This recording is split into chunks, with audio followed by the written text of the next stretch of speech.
Menempuh perjalanan 100 km setiap hari bukanlah hal yang mudah. Jalan yang berliku, terjal, dan resiko perjalanan lainnya tetap dilalui.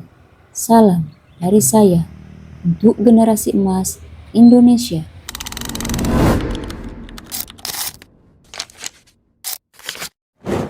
Saya Nurhayati, guru kelas 5 SD Negeri 2 Menggala, Kabupaten Lombok Utara.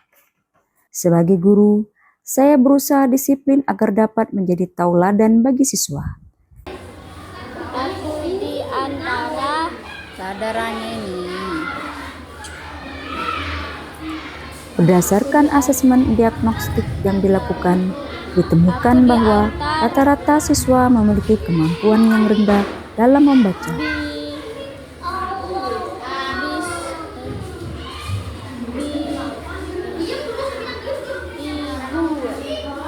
Mereka sebatas bisa melafalkan huruf, namun belum memahami isi bacaannya. Bahkan lebih menantang lagi dari itu, terdapat beberapa anak yang masih terbata-bata dalam membaca. Kondisi ini menyulitkan saya untuk mengajar materi pelajaran yang sesuai dengan fase mereka. Di sisi lain, kesadaran akan pentingnya belajar belum tampak dari perilaku siswa.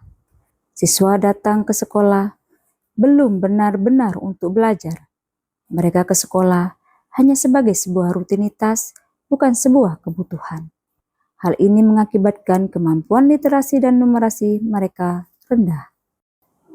Tantangan yang dihadapi dalam meningkatkan kemampuan membaca adalah sekolah belum memiliki ruang perpustakaan. Karena ruang perpustakaan yang belum ada, aktivitas meminjam dan membaca buku menjadi minim.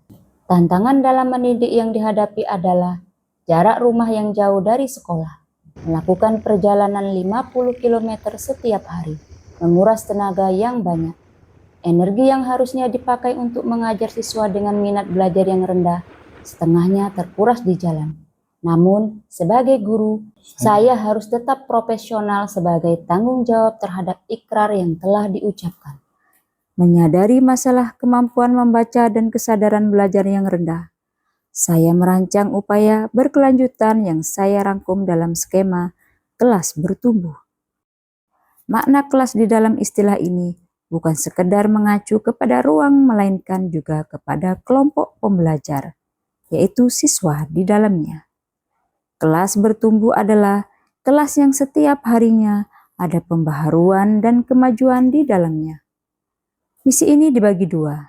Pertama, meningkatkan kemampuan membaca, dan yang kedua, meningkatkan kesadaran belajar siswa. Upaya dalam meningkatkan kemampuan membaca siswa dilakukan dengan beberapa strategi, yaitu 1 tujuan, 1 saya, rolling, dan taman baca. 1 tujuan, akronim dari 1 pertemuan membaca 1 judul bacaan. 1 tujuan dilakukan setiap hari. Setelah siswa menyelesaikan 1 judul bacaan, siswa menuliskan laporan hasil membaca dalam jurnal membaca. 1 saya. 1 saya adalah mata rantai dari 1 tujuan. 1 saya merupakan akronim dari 1 siswa menulis 1 karya. Karya yang dihasilkan dari 1 saya adalah karya tulis sederhana dari hasil membacanya. Misalnya kutipan inspiratif atau bentuk lain yang diilhami dari hasil membacanya. Karya yang sudah jadi ditempel di pohon literasi dan mading. Program untuk menjaga minat baca adalah rolling.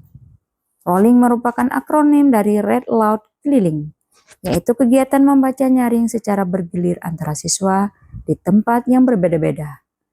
Kegiatan ini dilakukan setiap sekali dalam seminggu. Selain untuk menjaga minat baca, rolling juga menjadi cara mengetahui peningkatan kemampuan membaca siswa secara langsung. Taman baca ceria.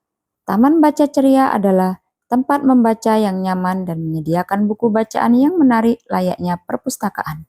Pembuatan taman baca dilakukan dengan sistem gotong royong antara guru dan siswa.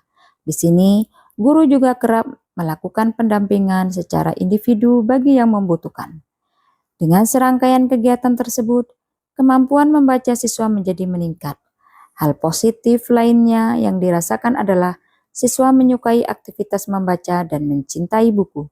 Dengan demikian, siswa menjadi siap menerima materi sesuai fasenya. Pertama-tama pilih kanan lalu ke arteri pulmonalis, lalu masuk ke paru-paru dan darah yang mengandung oksigen ke vena pulmonalis. Upaya kedua yaitu meningkatkan kesadaran belajar dengan pembelajaran mendalam. Upaya ini dilakukan untuk menumbuhkan kesadaran siswa supaya mereka merasakan manfaat dari hasil belajar dan merasakan bahagia dengan aktivitas pembelajarannya. Strategi untuk menghadirkan pembelajaran mendalam tersebut adalah dengan membuat alat peraga yang beragam dan membuat kegiatan yang menyenangkan. Pembuatan alat peraga bukan hanya dilakukan oleh guru, melainkan juga berkolaborasi bersama siswa.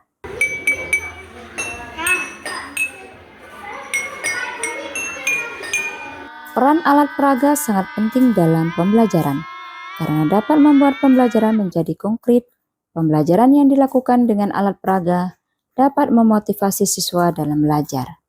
Mereka tertarik, senang, dan bahagia ketika belajar. Mereka menjadi antusias untuk mengikuti setiap tahapan dalam pembelajaran. Dengan alat peraga, mereka terlibat secara aktif. Keaktifan ini menjadi indikator bahwa mereka sadar akan proses belajar yang dilakukan dan merasakan manfaat dari hasil belajarnya. Seluruh alat peraga tersebut ditransformasikan menjadi laboratorium mini di kelas. Laboratorium mini merupakan kumpulan alat peraga yang telah dibuat. Kelak, kapanpun siswa membutuhkan kembali, masih tersimpan baik di lab ini.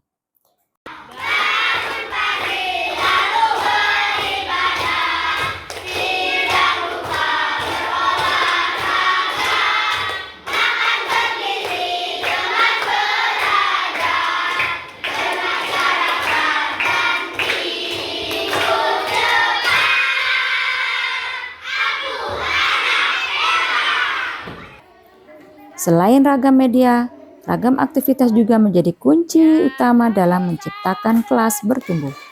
Melalui ragam aktivitas, siswa tidak hanya menerima atau menjadi reseptor, melainkan sebagai pelaku atau aktor, sehingga siswa berperan aktif dalam belajar sendiri, menganalisis, mengkreasi, mengaplikasi, hingga memproduksi. Beragam aktivitas tersebut disesuaikan dengan tema dan tujuan pembelajaran saat itu. Cara kerja generator yang menghasilkan energi listrik. Ragam media digital. Di samping harus dikonkretkan, pembelajaran juga harus disesuaikan dengan kodrat alam dan kodrat zamannya. Karena itu, saya juga menghadirkan platform edukasi sebagai media digital di ruang kelas. Beberapa platform digital yang dimanfaatkan adalah Quizizz atau Wayground, Canva, Laboratorium Maya atau PET, Assembler Edu, Google Form, dan Google Earth.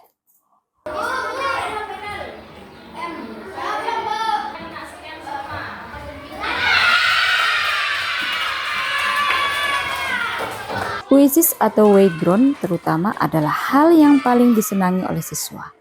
Dengan menggunakan Quizizz dalam pembelajaran, siswa nagih untuk segera belajar kembali. Itu artinya siswa terpacu dan terobsesi untuk terus belajar.